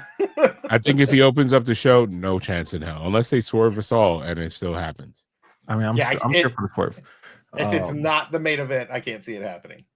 So are we're all in agreement on this is what we think will happen if it's the main event. If it's the main event. And because you know what? It lines up perfect. You could have Cody come back. And the key part is Cody. It's not anybody else. It's Cody. So you got to root for Cody, baby. You got to root for him. Do I have to? This is the reason it's going to happen. I mean, I like Cody. I just... How great would it be how great would it be for R-Truth just to play Cody's music in the middle of the match as like John Cena is getting ready to pin distraction and just cause the distraction and get the pin, and then to be like, now Cody's not here, you forget who I am. I think it's too late to smarten him up. But I feel like he got to win. He got to win with an attitude adjustment. He got to win with an FU. He has to win with that whole series of the Cena comeback. They have to call it the FU, okay? It has to go back. All right. Like I think that would destroy the internet, and I'm for it. And especially Cena's already a short-term champ. This would, you know how much goodwill this will give the WWE, even if he loses it at the very next pay-per-view in Saudi Arabia. And then it sends those fans home happy because they're like, are you saying that Saudi Arabia wants to see a black man lose? No, because they live in like the early 2000s. They want to see Cena win. They don't know if that Cena's a heel. I 100% believe Cena goes in as heel champ, they will boo whoever he faces. Yeah, I agree with that. For sure. So do you want Cody to be in that position? No. Do you want LA Knight in that position? Hell no. It'll bury him even more. It's too late for LA Knight. Who cares for LA Knight? We're like, are we being serious? Like, but yo, that can, oh my God, that could work so well. And just as a note, NXT and AEW both have an 8 p.m. start time. Ooh, head to head. And spoiler alert, I'm going to go on a limb. I think NXT pulls a better buy rate. Oh, yeah. Because you know why I say that? Because Thriller last minute pulled the pay-per-view. They're not having in the US. Really? Lesser ways to, like, you still get it on HBO Max or whatever and normal pay-per-views, but Thriller was like, the cheat code, because people are like, oh, Thriller, he was on there. Like, I'm probably not going to watch AEW to the main event because I don't even know what card they have. I don't know who I have. And it's like no knock on them. I just like I'm always pay-per-view only sometimes with these matches because it's like I feel like everything before the pay-per-view is fodder. I have no clue about 90% of what's going on in in AEW other than the fact that Moxley's still champion. I think after this weekend, Moxley has been in AEW longer than he was in the WWE. Really? Yeah. No, because he was in the WWE for a decade, wasn't he? I mean, wasn't he in one thing in NXT for 3 years? Plus, how long in on the main roster? 3 years. That's it. Yeah. It feels like Wait so long. Wait a minute, hold on. I'm not gonna be that guy, but I'm about to Google this shit. Yeah, I'm about to switch it up. And I haven't fact checked it or anything, but that's what I saw on 2 different sites. All right, so when R-Truth wins this weekend, we're gonna start calling him K-Quick again. No, he's been in WWE since 2011. Till when? To 2019. He was in developmental for 1 year, and then he's been on the Shield since 2012. So so they must have just been talking about the main roster. No. 8 years though. The Shield is main roster completely. He was in developmental on NXT for less than a year, and then they pulled him to be part of the thing. So that has been voted as a lie. They didn't debut on main roster until late 2012, and then he left early 2019. So even though it's 7 years, it's only 6. Okay, look how long AEW has existed. 6 years. Yeah, so He wasn't there from the start, was he? He was not. He made his appearance a year later. Was it a full year later? Yes, sir. All right. Well, whatever I saw was wrong. Yep. You're wrong, sir. Well, you're wrong. I'll eat that. I read it. I didn't create it. You're wrong. So for those of you right now announced for Arizona, it is a 2 tournament finals. It is Will Ospreay versus Hangman Page. I feel like they keep going to that Hangman quite a lot. It's just not very good. And Jamie Hayter versus Mercedes Moné, another final in which they're going to get a fictitious belt that gives her a title shot to add another belt. The belt gives her a title shot? Yeah, that's what when you win this, you get a trophy and a title shot. And then you have the AEW Women's Championship versus Mina and Toni Storm, which, okay. And then you currently have in a stretcher match, you have Mark Briscoe versus Ricochet. And you currently have what the hell is a stretcher match? Nigel and Daniel Garcia versus FTR. What? There's got to be more matches than this. Hurt Syndicate versus Sons of Texas. Wait, are you sure? I thought he got. I don't even know. I'm looking at their actual website. Unless they're. Let's look at this now. That's the only other match that I see that you didn't say. Oh God. It's Anarchy in the Arena. And Anarchy in the Arena. What? It made sense during COVID. It doesn't make sense now. They are like I know what they're doing. They're trying to make it a thing like, War Games and Survivor Series. But sometimes you got to know when to hold them and when to fold them. I don't know about this, man. John Moxley's team versus Swerve Strickland's team. Is that what it is? It sounds like old school Survivor Series. So Swerve will be Kenny Omega, Samoa Joe, Will Hobbs, and Willow Nightingale. And it's Mox, the Young Bucks, Gabe Kidd, Marina Shafir, and Claudio Cassioni and Will Yuta. Yuta Wheeler. And then Hook and Shibata are joining Samoa Joe and them. I don't know, man. This just looks. And that's the main event? Yeah. I'm interested to see how it goes.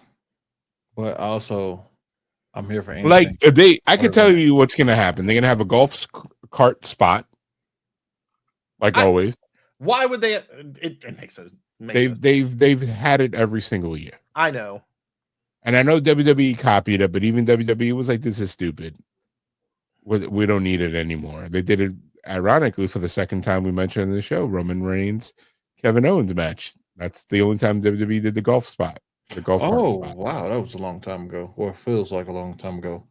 I mean, that's when AEW innovated and used it in an organic manner. Now they're just like, it's like the Kofi Kingston, how is he going to survive Royal Rumble thing? It's like it went on way too long. Yeah. Yeah, and crap. I don't know if I want to see this pay-per-view. Look. Okay, so then look at this NXT pay-per-view. Let's look here because I don't even know the name of it. It's Battleground. Yep. Battleground, like I feel like it's shaping up to be a better card. Let's look at it here. According to this, it's Oba Femi versus Miles Bourne. I think Miles Bourne breaks out, but the women's match is Stephanie Vancourt versus Jordan Grace. Is Joe Henry putting the belt on the line against Trick Williams, The which TNA is major. title of being defended on NXT roster is insane. And then you got D'Angelo versus Stacks in a blood feud, and I think they might add another match. Honestly, I think there's probably going to be one more match added tomorrow, because five matches is something that they normally do, and I don't know, man. This looks pretty good. Oh, it's going to be Ricky Saints versus the winner of a triple threat, which is Javon Evans, Super Sean Legacy, and Ashanti the Adonis. Oh, and then we have Sol Ruka versus whoever's determined from that thing. So they got a stack match of matches that if you watch NXT are relevant. They're putting together like title defenses, one-on-ones versus you having your back half of your pay-per-view just being a smosh. And like I get it, people like that, but bro, like and I don't want to come off like a WWF or WWE mark. Like I feel like these Anarchy in the arenas don't give us clear directions of where things are going. And they're convoluted. Yeah, it's all this is to set up Swerve versus Moxley at the next pay-per-view or something of that nature, or maybe not. It's like I don't think Swerve and Moxley have a blood feud. How about the fact that this big AEW Double or Nothing, which is like one of their big pay-per-views, the title belt isn't being defended again? The title was not involved in the previous ones, I believe. Yeah, that's what I'm saying. Like that's been the problem with this whole Jon Moxley reign and why fans are sick of it, because like that's Jon Moxley's match, the Anarchy in the Arena. He's been in every single one. And it made sense during COVID when they did it, and it was entertaining, and it became a mode in their. I'm not going to trash the video game because it was an attempt to recreate some. First of all, that video game is hard to get the mechanics down. As an old gamer as myself, I have it. It's not good. I never got it. I have it, and I can't even. I can't even get. You know what? I might have a copy if you want one. I mean, the most fun is I gotta pay shipping. I gotta pay. No. I got a digital code, I think. Oh, word? Okay. The most fun is pulling out a skateboard and riding the skateboard around. Like that game is so hard for you to know the mechanics for. I'm sorry, I suck at that. It's not good. Like I can't make it work. Like for me, I can't make it work. But like we're devolving again, like we did with the NBA. And we're closing in on our longest show yet, and we had very little to talk about. Well, Derek got to cut it down, so it's not my problem. And you can leave that part there. But this, stay there. Do you think this man cuts anything down? I do. I don't know. I do. But I don't know, man. I don't. The only questionable match in the NXT pay-per-view is the Miles Bourne. Like I think Miles Bourne is great, but I don't know. I don't know where they're going with this title, Beth. Maybe it's another notch. If he's the one to take down Oba, it'll be surprising. It's cool to see the push that Miles. And then it means that Oba is going to the main roster. Right, exactly. Is Trick winning this TNT title? I 100% believe so. I was like, I don't see Trick taking an L. I see Trick winning. That becomes the most interesting thing, because Joe Henry, even still right now, is one of the most over people in wrestling, not in the WWE. I think. Hold on, NXT. let me look up what's the next paper. My phone is dead. Look up what's supposed to be the next TNA pay-per-view. Like, where is it going to be at? And also, I could see.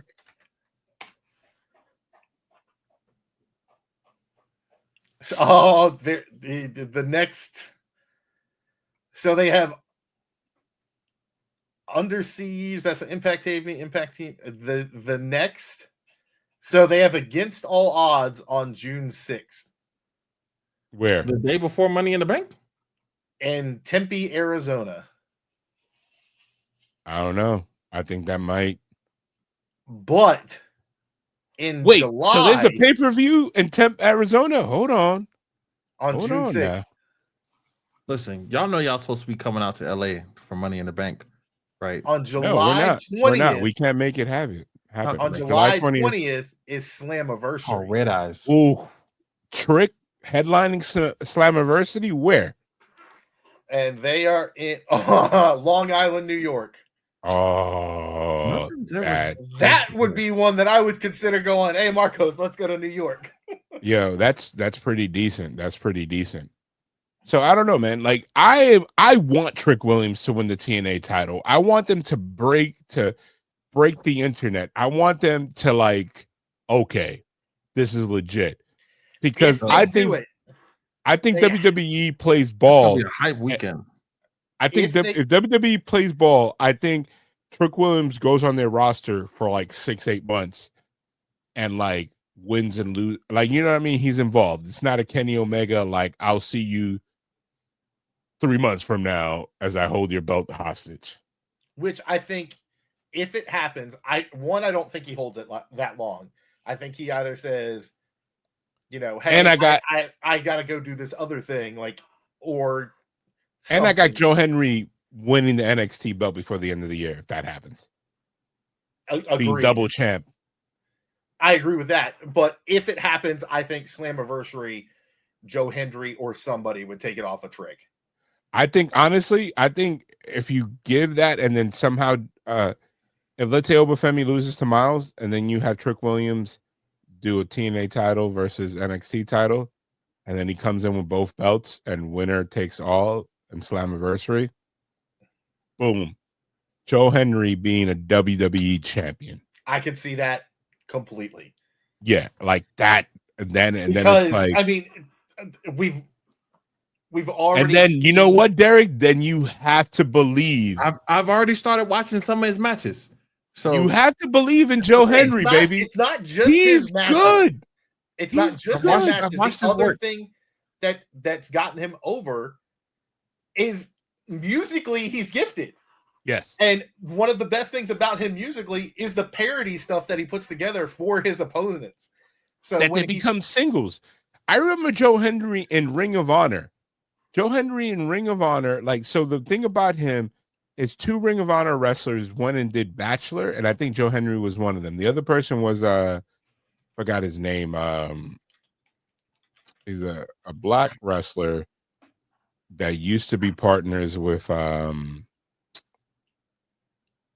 what was Cedric Alexander before Cedric left Ring of Honor. I forgot his name. I remember it, but I don't remember who it was. Ring of Honor wrestler that used to be on The Bachelor. He'll come up right away. Caprice Coleman? No, wrong guy. That's who it says. But anyway, this is our episode, guys. As convoluted and long as it is, I'm pretty sure half of you are not going to make it all the way through because we take some turns here. But once again, I am Marcos at the Sunset Kid, joined to my upper right, Derek, joined to my upper left, Shane, aka D Risen. And we'll see you next week. It might be a double mini episodes because we have a lot of wrestling this weekend. I don't know what I'm gonna do. I don't know what I'm gonna do with my hands. That's why they give us a 3-day weekend so we can absorb all this stuff. And anyway, good luck to everybody out there, and I hope no pay-per-views or events or anything, and everybody finishes their matches safe. We've seen a lot of injuries this last couple weeks. We didn't even, as much as we let into it, we barely talked about Zoe Starks absolutely blowing her knee out. Yeah, and I'm sorry for her. It's like it was at a 90-degree right angle, which I have been in that exact position. It is not fun. Yeah, but the good thing about the knee is that it's ligaments and it's not a complete bone like break. there's a very good chance that she broke because there's bone on the other side of the ligament, and when you bend that far, the bone cracks, which is what happened to me. Hopefully, So she'll be fine. She did not, because that was the way she was screaming afterwards, though. That was scary, bro. It was, and you know, I once I saw it and I was doing my rewatch, I just fast forwarded because I don't want to see people getting hurt, especially people that I root for, larger than life characters. But on that note, we'll see you guys next time. Peace, y'all.